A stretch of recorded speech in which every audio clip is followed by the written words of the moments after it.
Hello and welcome to Sobrix. I'm Adam and this is Sobrix. This is my channel for reviewing Lego sets and building them and other Lego related stuff. In this video I'm going to be taking a look at the Lego Legends of Chima Royal Roost Speedorz Lagravis set. I think it's just called Royal Roost here. Set number is 70108. It has 109 pieces, and I think I paid $15 for this set. So this is another one of the kind of gimmicky type sets that had its own kind of mini game. I've already looked at a couple of these. I looked at the Sky Launch one. I looked at the raccoon something or other with Skin It, and now we have Royal Roost here with yet another a character that I don't believe I have, and I was pretty excited about it, but it is another Speedorz thing here. And actually, I don't know what these numbers correspond to, but this one is number 11, and I believe the Skin It one that I looked at last, the skunk or the oh yeah, what was that called? Skunk Attack or something like that. That one was number 10, I believe. So I don't if they're sequential in some way, maybe, but it does have the special gimmick piece in here and the cards and the rip cord thing and some stuff. So I picked this up, and now in this video, I'm going to open this up. I'm going to put this together, and then I'm going to share my thoughts on it. So while I build, I will speed the video up, and then I'll slow it back down to review this set. So until then, enjoy! Okay, so while we look at the build process for this Lego Legends of Chima Speedorz Royal Roost set, I just wanted to say thanks for watching, and then remind you, if you like this video, click the thumbs up. If you like my other videos, click the subscribe button. So we start out here with the minifigure, do some of the accessories, and get the Speedorz contraption ready, and then we kind of work on the build for this Royal Roost. It's sort of like a temple, a small temple kind of pedestal type thing, and it comes together quick, but I really liked this, so thank you, and now on to my review for this set. Okay, so that is the Lego Legends of Chima Speedorz Lagravis set called the Royal Roost. This is cool. This is another cool kind of thing here. And this one actually, I don't know if it's my favorite necessarily, but there is something here that's very satisfying about how simple it is, and it doesn't require maybe as much as some of the other ones. And I will, at some point when I'm looking at these different Speedorz Chima sets, pull out some of the other sets that I have to try to combine them, because they do explicitly say that in the instructions to combine them. But we will get into this one, and the first thing we'll look at is the minifigure here, because you do get one, and I have to kind of take this apart so we can see that. And this is a character that I don't believe I have, but I may have a copy of the legs here from when I kind of got loose at a brick convention. And this is the minifigure Lagravis, Lagravis, and this is pretty cool. So they have a couple accessories here. This one's just the gold or like pearl gold hilt there with the white barb, and then this one is kind of a brick built axe here with the nice blue translucent axe blade there, a little bit of a translucent stud up top. The white handle is really nice with the gold, so I like that a lot. And then looking at this minifigure, I believe this to be maybe an elder person in like the lion tribe or something like that. So the headpiece here was at its own individual little bag there. Really good quality, and it doesn't seem like it's aged much at all, but they have kind of a gray hair to them here, as if their mane was older, and I think other elements of their face kind of make them look older too. They also have what appears to be a somewhat of a crown, or this gold printing going around there, which is very, very nice. Printing for the mouth area and the nose is good. This is a really nice headpiece here, helmet here, so I like that. If I take that off, we can see the lion's face underneath there, kind of has some facial hair, the mane there, a little more wrinkly. So I think that does indicate that this is maybe an older character. We do have an alternate face, which is much angrier than the other one, so that's okay there. We do have a cape for this character, and it's one of the stiffer ones, 2 holes back at the day. I don't know how many types of capes Lego was making. Looking at the torso, this is really, really cool. So it kind of has up top like a tie and kind of a medallion thing here that look like they're extensions of the cape. The color match is not perfect, but it's not too far off either, considering it's like the cloth element there versus the printing. And then beneath that we have a very muscular kind of printing through here with nice gradient shading and different stuff. We do have the top of the belt kind of on the bottom half of the torso.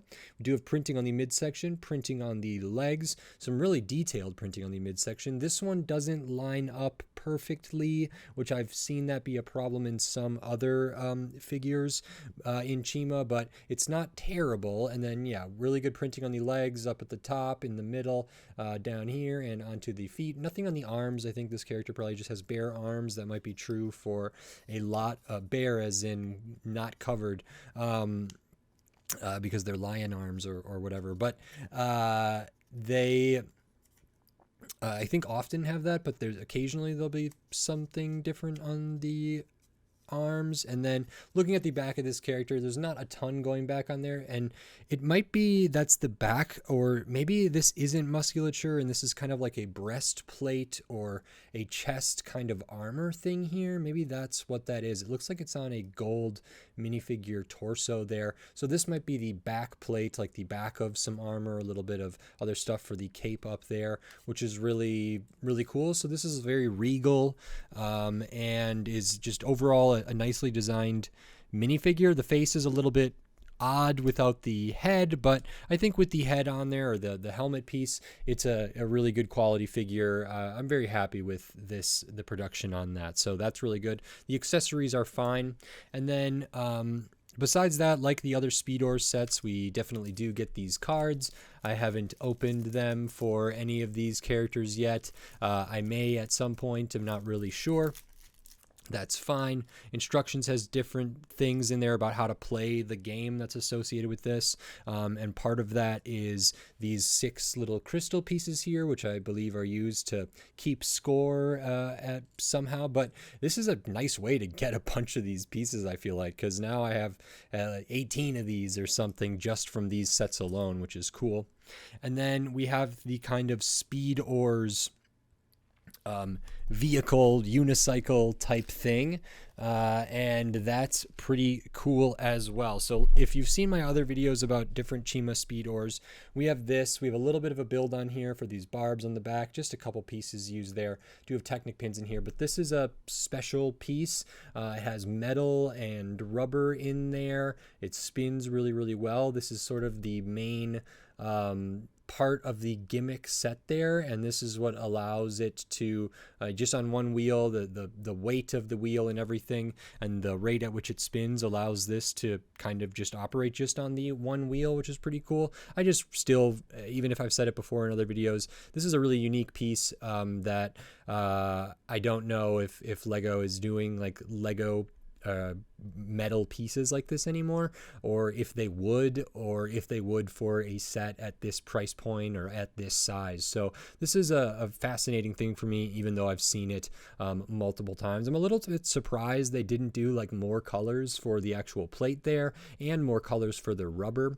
I suppose it makes sense just so they didn't like it would cost them more to do that, but it might have been neat to see like the different tribes have different things, but not a huge issue because we do have a cover for those, and each one of these is different. So this is a unique piece. It's not the same kind of mold as some of the other tribes kind of molds or characters molds, and it's also not the same printing. So this is in the pearl gold, some really good printing here on the side, nothing on the front there, but over on the other side as well, which is great. Let me actually grab the other ones here so we can compare them.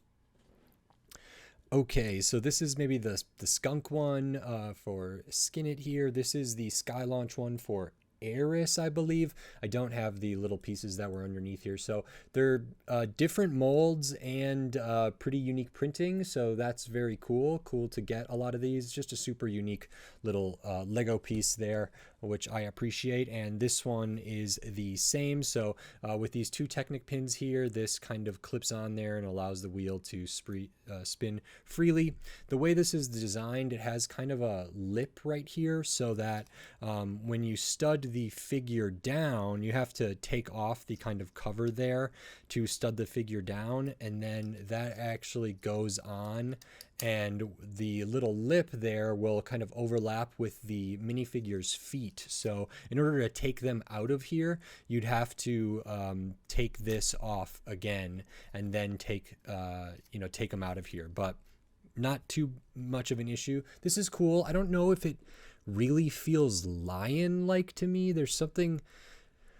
Maybe if they did a little more, because none of these seem to have printing kind of right on the nose or the mouth or the front of these things, and maybe that would have helped, because I don't necessarily see lion in this. It almost feels more bird-like to me. There's some elements of it that feel almost reptilian as well. Just something about this makes me feel like snake-like or something. Same for that little bit up here, which I don't know if that's supposed to be the eyes necessarily, but it looks like the other ones do have kind of areas where there's supposed to be eyes. Same for the skunk one there.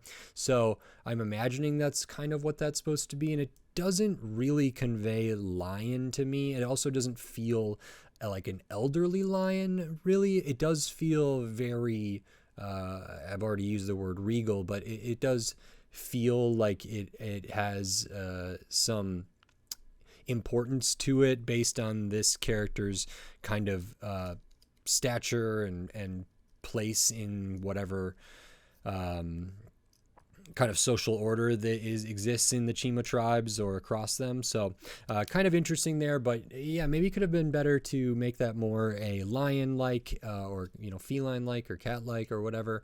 But good to get that. And then the rest of the build, you also get the ripcord here, which I have the other ones for these other two builds too, but that's included in all these Speedorz sets. But then the rest of the build is this kind of thing here, which is called the Royal Roost. So for the other Speedorz things I looked at, both of these ones had like a ramp to, like, if they are on target and they go over the ramp, they'll get some air. They might have some thing to go through, like some goalposts to pass through. In the case of the skunk one here, they had a target that they were aiming to hit to release one of the balls, which is again part of the play sequence for this, and maybe a way of scoring points. So we do have another one of these kind of balls here, which is interesting. And then this Royal Roost is kind of unique. It doesn't have a ramp in like the traditional sense as some of the other ones do here, but it kind of almost has a ramp, but I don't think it's intended to be a ramp. And this is essentially 4 parts. So I'll kind of look at them individually, and then we can see how they come together. So the first ones you build 2 of. These are identical, pretty simple. Start with a 4x6, add a 2x3 off of there. Just some basic kind of structural building stuff that make it look like, okay, we got plant life coming out of here, the brown, then the gray, including some masonry brick there, a little bit of gold tiling there. So these are supposed to look like the base of a structure, potentially in a jungle or a more natural environment. And I thought this was going to be a ramp. It maybe could be. I don't think it's explicitly for that, but it might be able to work for that. It's hard to tell for me from the official images on the cover of this and on the cover of the blister pack this was in, but based on some of the examples in the actual instructions themselves, I think the play is not necessarily supposed to go this way. I think it's supposed to be like this. So these are identical. They don't attach to each other in any way. They just can be pressed together back to back, which is nice. Super simple build here, but I think they look all right for what they are. The next part is kind of this next like pedestal area there, and I really liked this.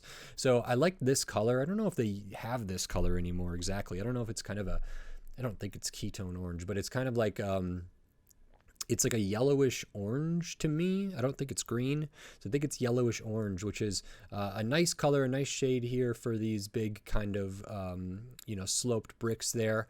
And this starts on a 4x4 plate we have these gold pieces up on the side, and then some kind of like translucent blue stuff in here, maybe indicating some energy or something that's related to these crystals, and also related to like the axe and different stuff in here, perhaps even related to this ball piece. And that gets built up. Again, we have the gold bits here, which is nice. Little bracket usage there, tile in the middle of them, and then some other little white details here. So this is very, very simple. Again, nothing too complicated about it. What you see is kind of what you get, what it is. But this does have these 1x2 plates on the bottom, which act as a way of combining the lower sections. So because we have these cutouts here, we can put this on top of there, and then these plates sit in such a way that kind of hold this together. So while they don't stud down, this is kind of one sort of pedestal unit here. And then the third or fourth component here, the top level, is this. So this is called the Royal Roost. I don't know if this is supposed to be like a bird's nest or something like that. I don't know if lions roost really, but anyway, we have that same kind of translucent light blue there. We use one of these like octagon kind of pieces there. We clip a bunch of stuff onto it, including these brown kind of mech finger type pieces, as well as just these modified plates. And then we put one of these round plates with the bars coming off of it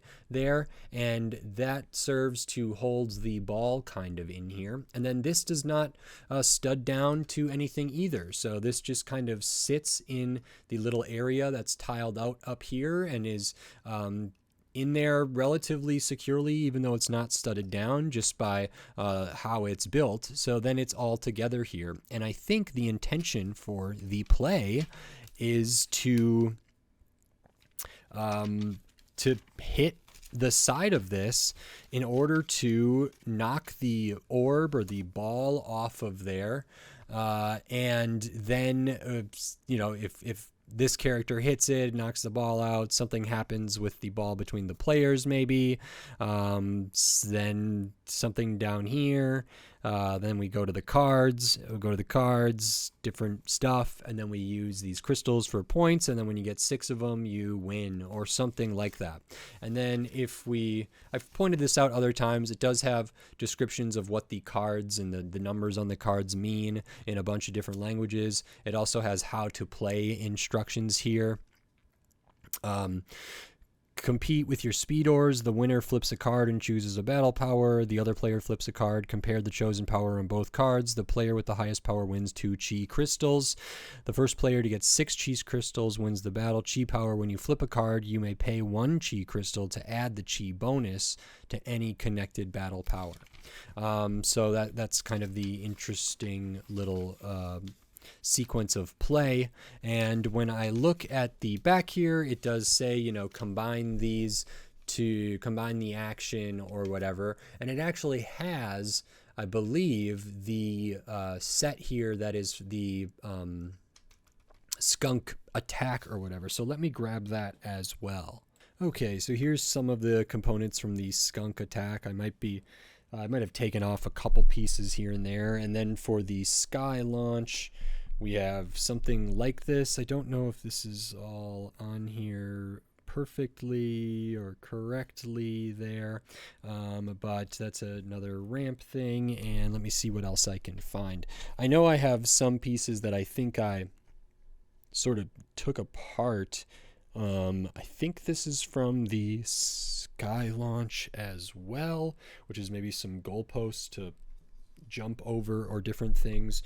So what we would do here is we would have multiple people kind of playing, and we would set up a course. And it's actually, with these 3, maybe a little bit tough. I think it's going to be difficult to try to get something to go over a ramp, hit something here to knock the wolf head over and release an orb, and then to go off another ramp. That just seems very, very unlikely to me, but maybe. But what we could do, and this actually shows it, is this has kind of an archway to pass through, goes off the ramp, maybe it hits this one, these kind of bullseye here on the Wolf Skunk Attack set piece, and then it goes from there to hit the Royal Roost set on the side and release that ball. I'm not sure if that's what is intended here. The perspective's a little bit weird, so I don't know how offset these are. And this arrow just kind of goes under the arch, off of the ramp, and it seems to me to kind of just go past that target into the Royal Roost. So I don't know about that, but you can potentially combine several of these sets in order to make some kind of course and then compete. So that's its own fun little thing here, and I'm not going to try it on my desk here with like all of these different components, but I will try it with just the components that come in this Royal Roost,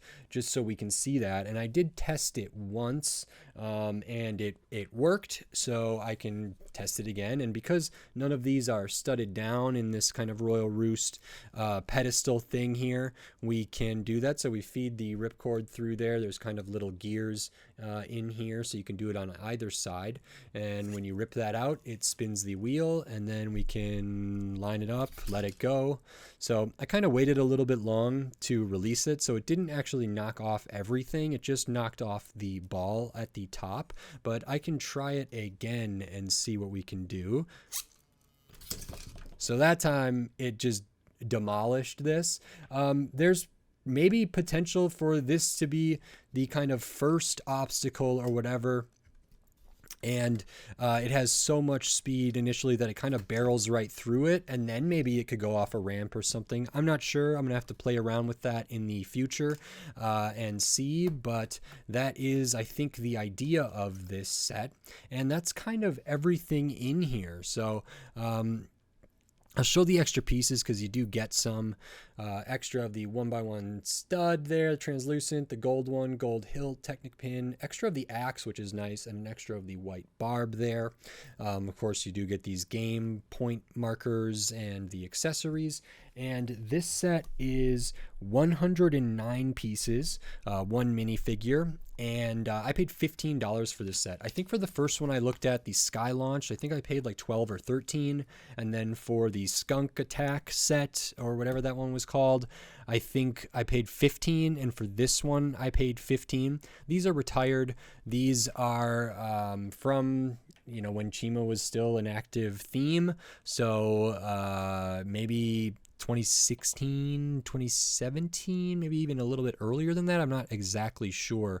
So it's been a while. I got these sealed. I didn't really have to pay aftermarket prices. That said, I don't know if these have super ridiculous aftermarket prices after all this time. I don't know how sought after these sets are, because it's kind of a gimmick set, maybe not as interesting for a lot of people as the other Chima sets, and I don't think the Speedorz game really ever took off in a way to, you know, to be like a Beyblades or something like that, which the only reason I'm comparing that is kind of like the ripcord nature of it. But I don't know, Lego hasn't always had the best success with doing kind of, it's a Lego set and it's a build, and instead of just playing with it, there's like another kind of level to it, and sometimes they do well with that. Maybe sometimes I think they're getting better at it, but it seems like in the past they maybe kind of flopped a little bit here and there, and that's true with like the mixed media stuff, like Nexonites scanning things in, or Hidden Side using a smart device, or whatever. But this is kind of a thing similar to that, except in this case it is all contained in the package in order to play, which is very cool. And I think $15 for this is fine. So I think that's what this retailed for back in the day. Okay, so yeah, actually 2013, I think this one is from, which makes sense. And it was in 2013, so 10 years ago, 11 years ago, as of recording this, listed at $15. So for it to be $15 still 10 years later, not a big deal. Apparently the market value is actually a little bit less than what the retail is, because this isn't a set that like appreciated in value or something like that. So it's possible I could have got this sealed, shipped to me, and I maybe would have paid $10 or $12. and then plus shipping. I got this at a store local to me. Happy to support a local store. I always think it's so interesting to find stuff from 10, 15 years ago, still sealed on the shelf at their original retail price, and I'm happy to take them off their hands there. I don't have a ton of interest in these Speedorz things, but I'm probably going to keep looking at them. I think it's a neat way to look at Chima minifigures. I'm also going to look at other Chima sets, but I'm just really fascinated by these, maybe partially because it appears they were somewhat of a failure. So I don't know how... they're not sought after, but I don't know how common they are, how rare they are in any real way. But I've been enjoying looking at them. I've been enjoying putting them together and playing with them and everything else. I think the minifigures in this one and in the other ones are good quality. I always mention this. It's expensive to produce this piece with the metal wheel with the rubber in there. It's expensive to make different molds with different printing for these pieces here. I don't know what went into producing the cards and some of this other stuff. And as far as the build goes, it's nice. I like that it's all kind of self-contained, even though it's got separate portions there that can separate, whereas like the Sky Launch had a ramp and then a goalpost thing, and the Skunk Attack thing had a ramp and a target thing. This one's kind of just in this pillar, this Royal Roost here, and that's kind of nice. And so, yeah, I like it. I think the value's fine. I don't have an issue with it. And I had a lot of fun building it, a lot of fun talking about it. And I do have more of these Speedorz, and I'll probably be getting more. So if you're interested in them, let me know, and I'll keep doing videos here. I mean, realistically, I'll probably keep doing them no matter what, even if people say like, oh, we hate the Speedorz videos. But I enjoy them, and that's meaningful to me. So stay tuned for some more of those if you want. And I think that's it. So if you enjoyed this video, please click the thumbs up and give it a like. If you like my other videos, click the subscribe button down below so you can stay up to date on all the LEGO videos I'll be doing here in the future, including more LEGO Legends of Chima, more Speedorz sets specifically, but then other ones too, and then tons of other LEGO sets from all different themes, all different shapes, size, price point, piece count, tons of different stuff. So subscribe so you don't miss any of my upcoming LEGO videos. We're on the road to 1,000 subscribers. It'd be amazing to get there, so I appreciate all the help. If you're not subscribed, maybe consider doing that. It is free to subscribe on YouTube, so thank you. And then if you wanted to support this channel in a different way, you could do that here on YouTube with membership supers and thanks. And I have the Patreon. It's in the video description. It's on my channel page, patreon.com/sobricks. So maybe consider checking those things out. Again, it is very, very helpful, and it is greatly appreciated. So thank you very much. And with all of that said, until next time, thanks. Bye.